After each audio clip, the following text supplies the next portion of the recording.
불러 이르시되 듣고 깨달으라. 아멘. 오늘 말씀의 제목은 형식이 중요한가 마음이 중요한가 라는 제목으로 함께 말씀을 나누도록 하겠습니다. 제가 강도사고시를 준비할 때였는데 강도사고시가 생각보다 어렵습니다. 강도사고시를 시험을 보면 1000명 중에 저희 합동교단은 300명이 붙었어요. 그러니까 한 3분의 1은 만 붙고 나머지는 떨어질 정도로 좀 어려운 시험이었죠. 그때 강도사고시를 공부할 때 제가 이 시험이 어려운 걸 알고 있기 때문에 전도사인데 이게 제일 창피한 거예요. 전도사 2명이 있는데 한 명은 강도사 시험에 붙고 한 명은 강도사 시험에 떨어지면 굉장히 창피합니다. 그래서 열심히 공부했어요. 합숙도 하고 같이 스터디도 하면서 공부를 열심히 하는데 그때 강도사고시를 공부하면서 만났던 한 전도사님이 있는데 제 나이 또래의 전도사님이에요. 근데 길을 가다가 제가 친하진 않아요 지금도. 근데 그냥 같이 공부를 하니까 길을 걷고 점심 식사를 하러 가다가 그 전사님이 세 명이서 걸었던 것 같은데 저랑 그 전사님이 뭐라고 얘기했냐면 나는 너무 유명해지고 싶습니다. 그래서 유명해지고 싶으니까 왜 유명해지고 싶습니까? 그냥 유명해지고 싶습니다. 사람들에게 많이 이름을 알려지고 싶습니다 라고 얘기하는 거예요. 그래서 좋다. 저도 어떻게 보면 책을 낸 게 유명해지고 싶었어요. 왜 유명해지고 싶었는가? 이유는 간단한데 위드처치를 잘 알리고 싶었어요. 개척교회이기 때문에 사람들이 모르기 때문에 알리고 싶다. 근데 그건 크게 나쁘지 않죠. 그러다가 시간이 흘러서 최근에 한 몇 달 전에 이 목사님이 됐죠. 저도 목사가 됐으니까 목사님이 담임 목사님으로 있는 거예요. 젊은 나이인데 요 수지 쪽에 담임 목사님으로 계셔서, 수지라고 너무 얘기하면 안 될 텐데 담임 목사님 계셔서 신기하다. 그래서 제가 교회 유튜브를 찾아가는 걸 제 취미입니다. 교회 유튜브를 찾아가서 설교를 들어보고 했는데 그 웹사이트도 들어가 보니 홈페이지를 들어가 보니까 일단 원로 목사님하고 그 30대 목사님하고 성이 똑같아요. 김씨예요. 성이 똑같아요. 그리고 또 들어가 보니까 입모양이 똑같이 생겼어요. 그래서 아들이구나, 세습을 했구나. 근데 그건 두 번째 치고 전 그걸 얘기하는 게 아니라, 근데 제가 딱 들어가서 그 목사님 설교를 들어봤는데 설교의 시작이 거의 어떻게 시작되냐면 할렐루야 이렇게 시작을 하는 겁니다. 그러니까 저와 똑같이 30대고 저와 같이 걸으면서 그 했던 말투를 제가 아는데, 저는 유명해지고 싶어요. 했던 말투는 싹 사라지고 이제는 전통교회의 담임 목사가 되어서 젊은 30대지만 할렐루야 하면서 아버지의 말투와 똑같은 걸 하면서 제가 어떤 생각이 들었냐면 형식이 어른 전통교회 형식이 있구나. 그건 전 나쁘다고 생각하지 않아요. 그분이 또 마음이 없다라고 얘기하지도 않아요. 오늘 본문이 형식과 마음을 비교하고 대조하는 건데, 형식이 전통교회의 어른들 성도들이 계시니까 아버지의 말투와 똑같이 따라하는구나 라는 생각이 들었어요. 그건 전 나쁘지 않다고 생각합니다. 근데 나쁜 건 이런 거죠. 형식은 있는데 마음이 없는 것. 경건의 모양은 있는데 경건의 능력이 없는 것. 제가 거듭 말씀드려요. 그 30대 목사님이 그렇다라는 건 절대 아니에요. 제가 형식을 말하려고 얘기하는 거예요. 그런데 이 마음이 없고 경건의 능력이 없는 경우가 있는데, 제가 한 기사에 꽤 오래 전인데 이런 기사가 봤어요. 목사와 사모가 한 권사님의 돈을 계속 빼돌린 거예요. 1000만 원 주면 이렇게 만들어 드리겠습니다. 2000만 원 주면 이렇게 만들어 드리겠습니다 해서 돈을 총 얼마를 가져갔어요? 5억을 가져갔습니다. 어마어마한 거. 제가 그 권사님은 너무 순진해서 그 목사님 사모님을 믿고 돈을 1000만 원 2000만 원 계속 주면서 불려줄 수 있다라고 하면서 5억을 가져간 거죠. 정확히는 5억을 2008년에 갚겠다고 한 건데, 그러니까 이게 뭐예요? 경건의 모양, 형식은 있는데 목사라고 하고 사모라고 하지만 경건의 능력은 없고 마음을 다 잃어버린 상태에 대해서 이야기하는 거죠. 오늘도 예수님께서 이렇게 형식은 있는데 마음은 없는 것, 경건의 모양은 있는데 경건의 능력은 없는 것에 대해서 지적을 하십니다. 오늘 본문 15장 1절에서 2절인데 바리새인과 예수님과의 대화 내용이에요. 우리 1절 2절 한번 읽어볼까요? 큰 목소리로 시작. 그때에 바리새인과 서기관들이 예루살렘으로부터 예수께 나와 이르되 당신의 제자들이 어찌하여 장로들의 전통을 범하나이까? 떡 먹을 때에 손을 씻지 아니하나이다. 아멘. 제가 어린이 예배 끝나면 애들한테 뭐라고 해요? 손 씻어라. 나쁜 게 아니죠. 근데 이 손 씻어라의 의미는 훨씬 무겁습니다. 손을 씻는 일 때문에 바리새인은 예수님과 제자들을 엄청나게 공격을 하는데 제가 이게 이해가 갔어요. 왜 이해가 갔냐면 이 말씀을 출애굽기를 보면 이 바리새인과 서기관들이 그렇게 손 씻는 일에 목숨을 거는 이유가 있는데 한번 여기를 봐보겠어요? 뭐라고 얘기해요? 물로 씻어 죽기를 면할 것이요, 수족을 씻어 죽기를 면할지니. 그러니까 바리새인과 서기관들에게 손을 씻고 안 씻는 일은 병균이 드는 게 아니라 죽는 일인 거예요, 하나님 앞에서. 그러니까 근데 이 말씀이 사실은 제사장들에게만 말씀하는 건데 이 바리새인과 서기관들은 어떻게 만드냐면, 우리 들어봤어요? 미시나나 탈무드를 들어봤죠? 그들이 자기의 전통으로 모든 사람, 제사장뿐만 아니라 모든 사람이 밥을 먹기 전에 손을 씻어야 돼. 그걸 안 지키면 죄 짓는 거야 라고 미시나를 만들고 탈무드를 만들어서 자기 전통을 만든 거예요. 그래서 예수님께서 뭐라고 지적하냐면, 대답하여 이르시되 너희는 어찌하여? 무슨 전통이요? 너희의 전통. 하나님의 말씀이 아니라 너희만의 전통을 만들어서 왜 정죄하느냐라고 얘기하는 거예요. 그러면서 오늘 중요한 말씀인데 8절, 13절, 19절 말씀이 오늘 말씀의 아주 핵심적인 내용입니다. 우리 큰 목소리로 한번 읽어볼까요? 8절, 13절, 19절 시작. 이 백성이 입술로는 나를 공경하되 마음은 내게서 멀도다. 예수께서 대답하여 이르시되 심은 것마다 내 하늘 아버지께서 심으시지 않는 것은 뽑힐 것이니 마음에서 나오는 것은 악한 생각과 살인과 간음과 음란과 도둑질과 거짓 증언과 비방이니. 아멘. 여기서 오늘의 핵심 키워드는 뭐예요? 마음이에요. 마음. 그러면서 뭐라고 얘기하시냐면, 뭐라고 말씀하냐면, 그 마음에서 뭐가 나온대요? 악한 생각, 살인하는 것, 간음하는 것, 음란하는 것, 도둑질하는 것, 거짓 증언하는 것, 비방하는 것까지 어디서 나오냐면 그 사람의 마음에서 나와 라고 얘기하면서, 이 바리새인과 서기관들의 형식은 있는데 마음이 없음에 대해서 뭐라고 얘기하면 13절 말씀이 중요한데, 심으시지 않은 것은 뽑힐 것이야 라고 얘기하면서 뭐라고 얘기하냐면, 이 바리새인들이 열심히 예배를 드리지만 정작 이들은 뽑혀서 심판을 받을 거야. 예배는 잘 드리지만 지옥에 갈 거야. 예수님은 마태복음에 수없이 바리새인들을 정죄하시면서 그들이 영원한 심판을 받을 거야 라고 얘기하는데, 왜 그러냐면 그들의 마음은 내게서 멀었도다라는 건 무엇을 얘기하냐면, 그 마음에는 하나님이 없는 거예요.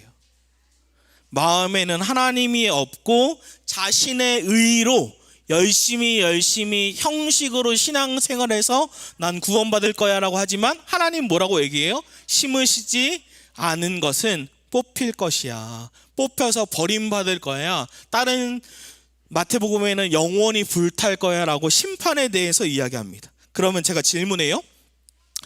여러분, 형식은 있는데 마음은 없으니까 심판을 받잖아요. 하나님과 아무 관계가 없으니까. 그럼 제가 질문해요. 형식은 필요 없을까요? 여러분, 형식은 필요 없을까요?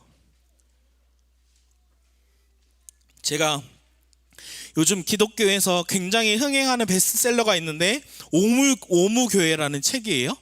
황인권 대표님이 쓴 책인데, 저희가 이 책이 나오기 전에 이미 황인권 대표님과 이때가 약간 더 말랐네요. 개척하기 전에 저희가 30명의 목사님을 만났는데 유일하게 목사님이 아닌 분이 황인권 대표님을 저희가 만난 거예요. 그래서 이분이 디자인 쪽을 하니까 제가 디자인에 관해서 물어보려고 황인권 대표님을 만났어요. 그래서 이런저런 얘기하다가 대표님이 저한테 뭘 물어보냐면, 목사님 교회 이름을 정하셨습니까? 네, 정했습니다. 교회 이름이 뭡니까? 생수의 강이 흐르는 교회입니다. 그랬더니 대표님이 표정이 싹 굳으면서, 목사님 근데 안 믿는 사람은 생수의 강이 흐르는 교회라고 하면 어떤 뜻인지 아무도 모릅니다 라고 하는 순간 저한테 망치를 얻어맞은 것 같았죠. 그러면서 제가 디자인을 물으러 갔다가 오히려 교회 이름은 굉장히 중요한 네이밍이잖아요. 충격을 받고 돌아가는 길에 아내가 그럼 여보 우리가 예수님과 동행하는 게 목회 철학이니까 위드처치 어때? 라고 하면서 위드처치가 생겨났어요. 그러면서 이번에 저희가 파트너스 예수 동행하시는 교회 목사님들 사모님들 다 모였을 때 이때도 황인관 대표님이 이번에 오셨어요. 그러면서 오무교회 5가지인데 십자가가 없다, 오무 없다예요. 새벽 예배 없다, 성경 공부 없다, 구역 모임 없다, 장로 없다예요. 그러니까 위드처치는 오무교회예요. 새벽 기도도 없고 장로도 없고 성경 공부도 없고. 근데 이 강의를 들으면서 목사님들이 제가 젊은 30대고 40대 목사님도 젊고 50대 60대 목사님들이 대부분이었는데 이 강의를 오무교회에 대해서 강의를 들으면서 목사님들 사모님들이 2가지 반응으로 나뉘었어요. 첫 번째는 너무 쇼크를 받은 거예요. 아, 우리가 너무 꼰대가 됐구나. 우리가 젊은 세대를 이해하지 못했구나. 우리가 안 믿는 사람에 대한 이해도가 너무 없었구나라고 충격을 받거나, 또 한 반응은 뭐냐면 이 강의가 끝나니까 목사님들이 우르르 대표님한테 몰려들었어요. 근데 화가 잔뜩 났어요. 그러면서 뭐라고 얘기하냐면 막 싸운 건 아니에요. 화가 나서 질문하는 거예요. 대표님 그러면 지금 진리를 없애자는 겁니까? 성경의 진리를 없애자는 겁니까? 라고 얘기하는데 저는 마치 그 질문하는 목사님들이 이런 것 같았어요. 바리새인처럼 너희의 전통을 지금 하나님의 계명보다 높게 사는구나. 예를 들어 이런 거예요. 제가 노예에 갔는데 노예에 가면 다 청바지가 아니라 다 정장을 입고 가요. 근데 제가 이번에 그 목사님께 여쭤보고 청바지 입고 가도 된다, 편하게 옷을 이렇게 입고 갔어요. 그랬더니 살짝 목사님이 저를 계속 쳐다보는 거예요. 얘기는 안 하셨지만 다 정장 입고 왔는데 너가 청바지를 입고 계속 제 바지를 봤어요. 몇 번씩 계속. 그러니까 그들한테는 정장이 진리인 거예요. 문화인데 이거를 입으면 목회자는 안 돼. 심지어 젊은 목사님 저한테 와서 목사님 같지가 않네요. 그래서 제가 속으로 뭐라고 얘기한 줄 알아요? 야호, 그럼 성공했다.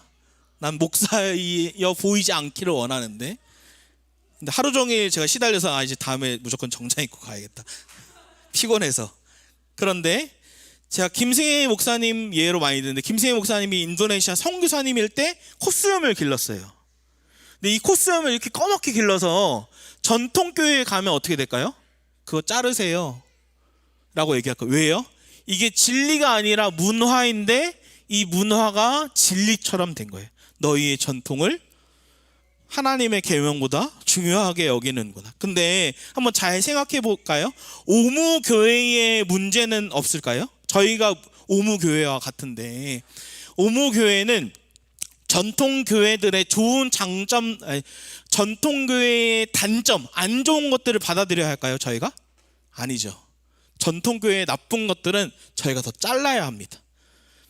근데 문제는 오무교회인 저희가 전통교회의 좋은 것들도 잘라내기도 해요. 나쁜 것만 잘라야 되는데 좋은 것도 잘라질 때는 우리는 사실상 어떤 모습이냐면 형식도 없고 마음도 없을 수도 있죠. 이게 문제인 거예요. 팀켈러 목사님 뭐라고 얘기했냐면, 잘 들어보세요. 예로부터 사람들은 기도 기간에 금식을 했다. 왜일까? 뱃속이 비면 하나님을 향한 영적 굶주림이 생기기 때문이다. 무릎을 꿇고 기도하면 꽤 불편하다. 하지만 그런 자세는 영적 겸손을 기르는데 좋다. 마찬가지로 예수님 당시 종교인들의 늘 깨끗이 씻고 더러운 것과 질병을 피했던 것은 자신들이 영적, 도덕적으로 불결해서 어떤 영적인 정화 없이는 하나님 품 안에 안길 수 없다는 사실을 상기하는 데 도움이 되었다. 형식은 도움이 돼요. 형식이 다 필요 없어 라고 하는 순간 우리에게도 마음이 없어지지 않을까? 전 유민이 하민이에게, 아이들에게 주일날도 옷 입는 것, 양말까지 다 신어? 양말 안 신었다고 뭐라고 하는 거 아닙니다. 아이들에게 주일 성수를 잘 지켜야 돼.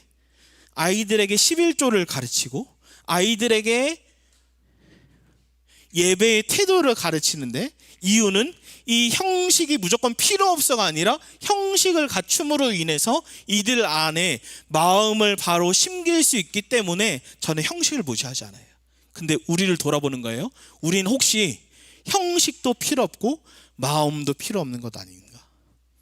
전통교회의 나쁜 건 받아들이지 않아야 하지만 전통교회의 좋은 것도 다 없애는 것 아닐까? 라고 돌아보고 싶은 거예요. 그럼 다시 질문해요. 그러면 결국 다시 형식, 전통교회처럼 형식이 필요한 건가요? 처음으로 돌아가서 전 뭐라고 대답하고 싶냐면, 형식만으론 해결되지 않는다. 형식만으로 이 마음의 문제가 해결될 것 같으면 전통교회의 마음도 해결되겠죠. 형식만으로 우리의 마음의 문제가 해결되지 않는다. 그러면서 예수님께서 아주 중요한 시각적 이미지를 비유로 말씀해 주셨는데, 풀어줬는데, 우리 17절에서 20절을 큰 목소리로 읽어볼까요? 17절 20절 시작. 입으로 들어가는 모든 것은 배로 들어가서 뒤로 내버려지는 줄 알지 못하느냐. 입에서 나오는 것들은 마음에서 나오나니 이것이야말로 사람을 더럽게 하느니라. 마음에서 나오는 것은 악한 생각과 살인과 간음과 음란과 도둑질과 거짓 증언과 비방이니 이런 것들이 사람을 더럽게 하는 것이 아니요, 씻지 않은 손으로 먹는 것은 사람을 더럽게 하지 못하느니라. 아멘. 예수님께서 뭐라고 얘기냐면, 먹는 것은 다 똥으로 나오는 거야. 먹는 것은 똥으로 나오는 거지, 먹는 게 우리를 더럽히는 게 아니라, 손을 안 씻는다고 질병에 걸릴 수 있지만 그게 근본적인 우리의 마음을 더럽히는 게 아니라, 더러운 건 뭐냐면 마음에서 나오는 거야. 이 마음의 근원에서 악한 생각과 살인과 간음과 더러운 것들이 다 나오는 거예요. 제가 예전에 이미지는 일부러 가져오지 않았는데, 행복 전도자라고 들어봤어요? 행복 전도자, 저희 어머니가 되게 좋아했는데, 자기의 삶에 질병이 있고 고통이 와도 행복을 외치면 행복할 수 있습니다. 하하하하. 근데 저희 어머니가 최근에도 얘기했는데, 그 행복 전도자가 제가 질병이 있는 걸 알고 있어요. 그 고통이 너무너무 컸어요. 그것도 이해가 가요. 그래서 그 남편분과 동반 자살을 했죠. 그래서 굉장히 저희 어머니 너무 충격받더라고요. 왜냐하면 저렇게 극복하고 행복을 외치는데 어떻게 그럴 수 있을까? 제가 그걸 뭘 봤냐면, 형식을 노력하는 것 좋죠. 근데 형식이 마음의 문제를 해결하지는 않는다. 그러면서 성경은 왜 도대체 계속 살인, 음란, 비방, 악한 죄악들을 얘기하는가? 그 근원과 뿌리를 왜 마음이라고 얘기하는가? 그게 예레미야 17장 9절에 있어요. 한번 읽어볼까요? 17장 9절 시작. 만물보다 거짓되고 심히 부패한 것은 마음이라 누가 능히 이를 알리오마는. 아멘. 성경은 만물 모든 것보다 거짓되고 심히 부패한 것이 있는데, 그게 뭐래요? 사람의 마음이래요. 우리의 마음에서 나오는 것들이 더러운 것이야 라고 얘기하는 거예요. 그럼 질문해요. 어떻게 해야, 예수님이 계속 거듭 말씀하시는 바리새인과 서기관들은 마음에 하나님이 없어 떠나는데 어떻게 이 부패한 마음의 문제를 해결할 수 있는가? 어떻게 마음의 문제를 해결할 수 있는가? 이 마음이 떨어지면 죽는데, 오늘 마태복음 15장의 전체의 핵심 구절이 있는데 그게 8절 말씀이에요. 우리 8절 말씀 큰 목소리 읽어봅니다. 시작. 이 백성이 입술로는 나를 공경하되 마음은 내게서 멀도다. 아멘. 무엇이냐면 마음은 내게서 하나님께서 멀었도다. 이 바리새인과 서기관들은 아무리 형식이 있었지만 마음에서는 하나님과 아무 관계가 없었어. 반대로 얘기하면 예수님께 붙어있고 예수님과 관계가 있으면 이 마음의 문제가 해결돼 라고 얘기하시는 거예요.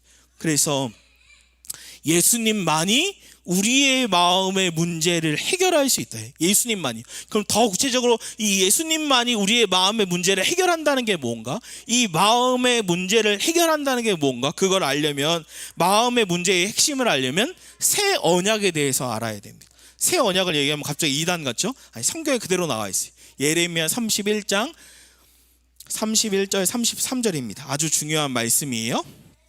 우리 같이 읽어볼게요. 시작. 여호와의 말씀이니라. 보라, 날이 이르리니 내가 이스라엘 집과 유다 집에 새 언약을 맺으리라. 이 언약은 내가 그들의 조상들의 손을 잡고 애굽 땅에서 인도하여 내던 날에 맺은 것과 같지 아니할 것은 내가 그들의 남편이 되었어도 그들이 내 언약을 깨뜨렸음이라. 여호와의 말씀이니라. 그러나 그날 후에 내가 이스라엘 집과 맺은 언약은 이러하니 곧 내가 나의 법을 그들의 속에 두며 그들의 마음에 기록하여 나는 그들의 하나님이 되고 그들은 내 백성이 될 것이라. 여호와의 말씀이니라. 아멘. 여기 중요해요. 이 예전에 그 김은수 집사님이 물어봤어요. 율법이 뭡니까? 제 율법주의 설명. 율법은 쉽게 얘기하면 그때 얘기한 게 맞아요.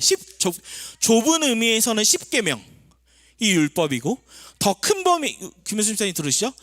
율법은 10계명 인자한 웃음으로, 더 큰 범위로는 구약에 613개의 율법들이 있는데 그것을 얘기하고, 더 큰 범위에서는 성경 전체에 하나님이 하라 하지 말라는 게 율법들인데, 율법은 나쁜 게 아니에요. 진짜 복음을 깨달으면 율법을 행하게 되어 있는데, 제가 율법주의가 나쁘다라는 건 이게 순서가 바뀌었기 때문이죠. 율법을 지켜야 구원받는다고 생각하기 때문에. 율법은 나쁜 게 아니에요. 이 언약과 율법은 아주 유사한데, 이 언약이 이제는 새 언약, 하나님이 십계명으로 율법을 줬는데 너희는 남편과 아내 관계인데 너 깨트렸어. 근데 내가 이 문제, 마음의 문제를 해결하기 위해 이 언약을 어디다 준대요? 나의 법을 그들의 어디다 둔대요? 속에, 그들의 어디에? 마음에 기록한다. 그러니까 십계명 때는 돌판에 이 언약을 세웠는데, 이거가 너가 남편이고 아내인데 너희가 깨트렸잖아. 그래서 이걸 깨트릴 수 없게 하기 위해서 이제는 내가 너희의 마음 속에 내 언약을 심길 거야. 너희 마음 속에. 그래서 에베소서 1장에 얘기하는 창세 전에 하나님이 우리를 택하셨고, 예수 그리스도께서 십자가에서 모든 언약을 성취하셨고 이루셨고, 성령님이 어떻게 하셨어요? 내 마음에 인친 거예요. 도장을 찍었다. 이게 성취된 거예요. 예레미야 말씀. 이게 얼마나 대단한 거냐면, 내 마음 속에, 이 더러운 마음에 내 안에 예수님이 오신 게 얼마나 그냥 그렇구나가 아니라 얼마나 대단하신 거냐면, 찰리 듀크, 제가 찾아봤어요. 찰리 듀크라는 아폴로 16호 우주인이, 이 사람이 제가 찾아보니까 하나님을 안 믿었던 사람이에요. 신앙이 없던 사람이에요. 근데 이 사람이 그 달에서 지구를 바라보면서 뭐라고 얘기했냐면 이렇게 얘기해요. 지구가 이렇게 광활한데 우리가 우연히 존재할 수 없다. 절대로. 이게 실제로 그가 여기서 달에 올라와 있고 지구를 본 모습인데 절대로 우연이 될 수 없다. 그러면서 지구로 다시 귀환한 후에 결혼 생활을 하는데 힘든 거예요. 결혼 생활이 힘들어서 이 찰리 듀크가 어떻게 했냐면 아내와 같이 교회를 나가요. 그러다가 예수님이 내 마음에 오셨구나, 예수님을 인격적으로 만나게 되는데, 그러면서 이렇게 표현해요. 달에서 지구를 본 것은 하나님의 위대하심을 깨닫게 해준 시작이었습니다. 하지만 저를 변화시킨 건 예수 그리스도의 복음이었습니다. 이걸 뭘 얘기하냐면, 오늘의 저는 이 마음의 문제를 어떻게 해결할 수 있나? 그거는 창조주가 내 마음에 오셨다예요. 잘 들어보세요. 복음은 무엇을 해라 율법이 아니라 하신 일인데, 복음은 좋은 소식인데, 그게 뭐냐면 창세전에 하나님이 나를 택하셨고 예수 그리스도까지 성취하셨고 성령님이 내 안에 오신 일, 구원을 행하신 일이 복음인데, 그 창조주가 내 마음에 오셨다예요. 온 땅을 창조하신 그 광활하신 하나님이 내 마음에 오셨는데, 내 마음에 오시기 위해서 어떻게 하셨냐면, 예수님께서 하나님, 이 잔을, 십자가의 잔이 너무나 고통스러워서 이 잔을 댁에서 치워주십시오. 그러나 제 원대로 마시옵고 하나님의 원대로 해주십시오라고 그 자기의 마음을 다 쏟아내시면서 십자가를 지셨는데, 그 이유가 뭐예요? 내 마음에 오시기 위해. 하나님 아버지께서 자기의 독생자 아들을 십자가에 내어주면서 내 아버지, 내 하나님, 내 하나님 어찌해 나를 버렸습니까? 할 때 하나님 어떻게 하셨어요? 침묵하시면서 그 마음이 찢어짐에도 불구하고 독생자 전부를 디도미, 저번 주 내용이죠, 전부 다 내어주신 목적이 뭐예요? 우리의 마음에 오시기 위해서. 그래서 창조주가 내 마음에 오셨다가 복음이고, 이 복음 때문에 우리가 행동할 것이 무엇이냐면 주님을 앞에 보시고, 성경은 제가 얘기하는 게 아니에요. 주님을 바라보고, 히브리서 3장 1절에 뭐라고 얘기해요? 예수를 깊이 생각해라. 창조주가 네 마음속에 오셨다. 예수를 계속해서 바라보아라. 또 구약성경에도 하나님과 동행하라. 그래서 예수님하고 주님을 앞에 모시는 거죠. 제가 이런 질문이 떠올랐어요. 어젯밤에도 오늘 아침에 일어나서도 예수님을 앞에 모시는데 마치 성도님들이 이렇게 질문하는 것 같았어요. 목사님, 이미 하나님이 내 안에 계시는데 왜 굳이 동행해야 합니까? 하나님이 이미 내 안에 계시는데 하나님과 계속 동행하라는 건 우리를 올가매는 것 아닙니까? 저 이런 질문이 떠올랐어요. 왜 굳이 계속 하나님과 동행하라고 얘기하는가? 그토록 얘기하는가? 이게 우리를 올가매는 것 아닌가? 라고 하는데 제가 이 질문을 처음에 했었어요. 유기성 목사님 24시간 예수님을 바라보십시오 할 때 왜 굳이 예수님을 24시간 바라보라고 해야 돼? 제가 저게 성경이 맞아? 왜 굳이 저렇게 해야 돼? 라는 질문이 저의 질문이었어.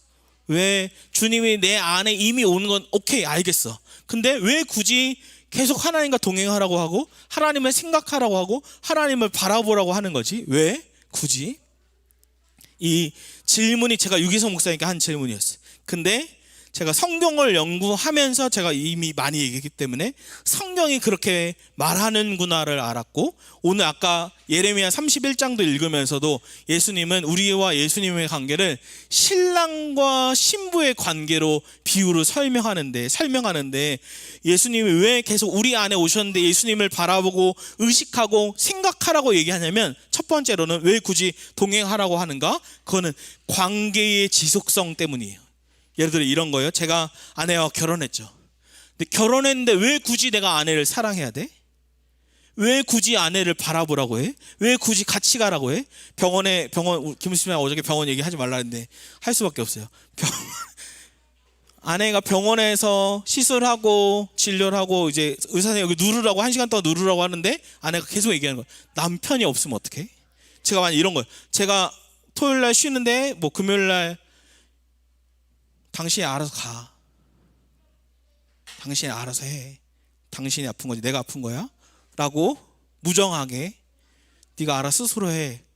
그러면 결혼을 했는데 내가 왜 굳이 동행해야 돼? 라는 건 예수님 아내의 무정함으로 내 무정함으로 아내와 관계가 아무것도 없는 것이 아니라, 결혼하면 끝이 아니라 그 관계가 지속되는 것처럼, 더 깊어지는 것처럼 예수님도 내 안에 들어오셨으면 왜 굳이 동행해야 돼가 아니라 내 안에 예수님이 오셨기 때문에 그분과의 관계가 더 이제 시작인 거죠. 사실 끝이 아니라 시작이어서 더 깊어져서 어느 순간에 아내가 아플 때 나도 아픈 것처럼, 하나님의 마음이 아프실 때 나도 그 마음이 연결되어서 같이 애통하고, 하나님이 기뻐하실 때 나도 같이 기뻐하는 그 마음의 연결이 관계가 지속되고 더 깊어지기를 원하시는 게, 너희는 내 신부야. 너희는 과거에는 나와 언약을 깼지만 이제 내가 너희 마음속 안에 들어가서 넌 영원히 나와 함께 사는 거야. 그러니까 너는 나를 생각하고 나를 바라봐야 돼 라고 얘기하는 거야. 그럼 두 번째 질문, 이건 올가매는 거 아닌가? 예수님을 24시간 생각하면 우리의 일터는 어떠한가? 일상은 어떠한가? 라는 거예요. 올가매는 거 아닌가? 근데 사실상 이 진짜 우리를 올가매는 건 예수님이 아니라, 예수님은 우리에게는 참 자유와 평안을 주고 우리를 진짜 올가매는 건 사실상 우상입니다. 우상이 우리를 올가매는 거예요. 그래서 제가 한 가지 질문해 볼게요. 제 자신에게 질문한 건데, 만약에 신천지에서 너의 영혼을 바치라. 네, 조건이 이거예요. 반드시 지옥에 가야 돼요. 신천지를 믿는 거예요. 그러면 너희에게 1,000억을 줄게 하면 가겠습니까? 그러니까 이 문제는 영혼까지 연결된 문제예요. 전 안 가요.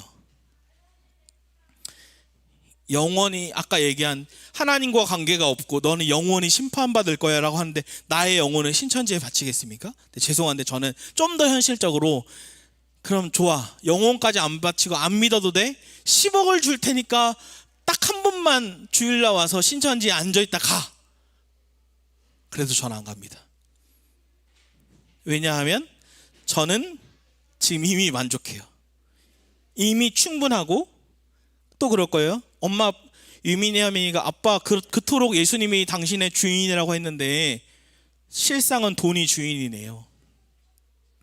성도들도 장사나 목사가 예수가 주인이라고 하지만 실상은 돈이 주인이네 라고 얘기하는 것이 아니라 내 주인, 난 지금 충분하고, 가난할 때도 있지만 없을 때도 있지만 충분하고 만족하고 예수님이 나의 주인이기 때문에 흔들리지 않는 거죠. 팀켈러 목사님 이렇게 얘기해요. 사람들은 돈을 사랑한다. 왜냐하면 돈만 있으면 당장 권력이 피부로 느껴진다. 돈만 있으면 떳떳하게 살 것 같기 때문이다. 그래서 예수님은 섹스의 문제보다 돈에 대한 탐심을 훨씬 더 자주 경고하셨다.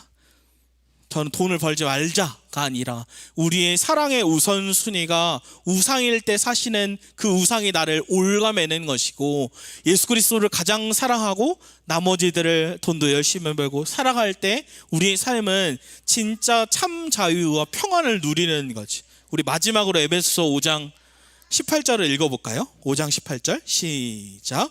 술 취하지 말라. 이는 방탕한 것이니 오직 성령으로 충만함을 받으라. 아멘. 여기서 갑자기 술 얘기하나? 그게 아니에요. 여기서 송태근 목사님이 이걸 굉장히 잘 표현해 줬는데, 여기서 취하다라는 헬라어와 충만함을 받으라라는 헬라어의 어근이 똑같은데, 이건 무슨 의미냐면 술의 지배를 받지 마십시오. 이건 어떤 단어를 해대요? 돈의 지배를 받지 마십시오. 음란의 지배를 받지 마십시오. 목회의 우상의 지배를 받지 마십시오. 성령의 지배를 받으십시오. 제가 이걸 묵상하면서 돈에 신천지가 10억을 준다고 난 단 하루도 앉아있지 않습니다라고 당당히 얘기했는데, 제가 스스로 저에게 질문하면서 야, 그러면 제가 어떤 건 정확히 모르지만 어떤 걸 해주면 목회 성공해 줄게 라고 하니까 제가 대답을 못 하더라고요. 이건 뭔가 저에게는 목회 성공의 우상일 수 있다. 근데 저 스스로 다시 돌아보면서 이게 성도 누군가에게는 술이 우상일 수 있고, 누군가에게는 돈이 우상일 수 있고, 나에게는 목회 성공의 우상일 수 있는데 그것이 우상되지 않고 그리스도를 가장 사랑하는 내가 되고 싶다라고 나를 점검한 거지.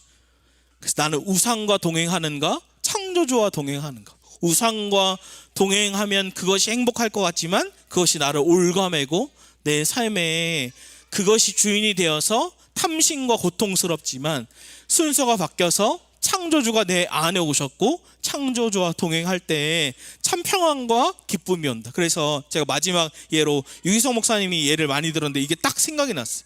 존 비비어 목사님이 책에 한 유명한 TV 설교가, 지금으로 치면 유기성 목사님, 이찬수 목사님, 그렇게 유명한 목사님이 돈 횡령과 성 스캔들로 실형을 받아서 감옥에 간 거예요. 그래서 존 비비어 목사님이 이분이 너무 유명하니까 한번 만나고 싶다는데, 때마침 이 감옥에 간 목사님이 존 비비어 목사님께 편지를 써서 만나고 싶은데 혹시 면회 와줄 수 있냐? 좋다 하고 면회를 바로 갔어요. 그래서 대화를 하다가 그 목사님께 이렇게 물어봤어요. 목사님, 언제부터 하나님의 사랑에서 점점점 멀어졌습니까?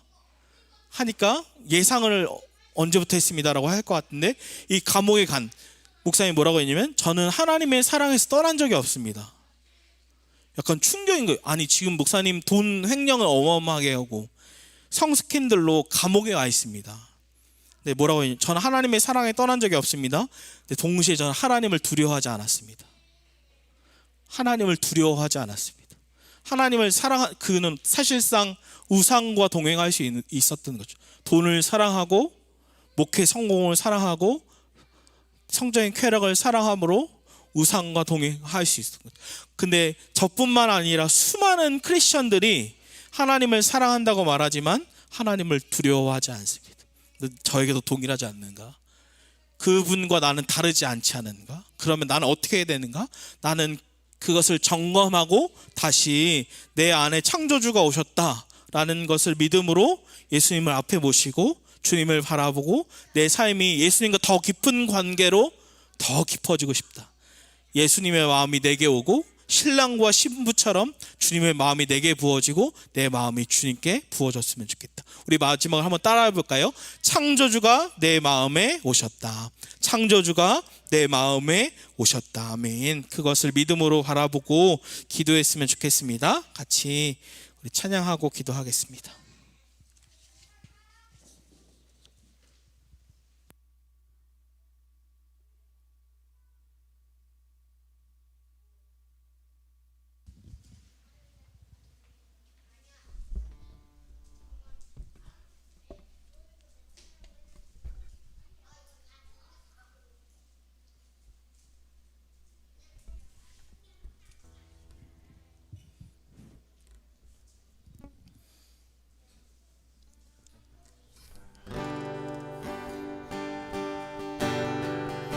오늘 말씀을 기억하면서 당신은 영원한 왕 찬양하겠습니다.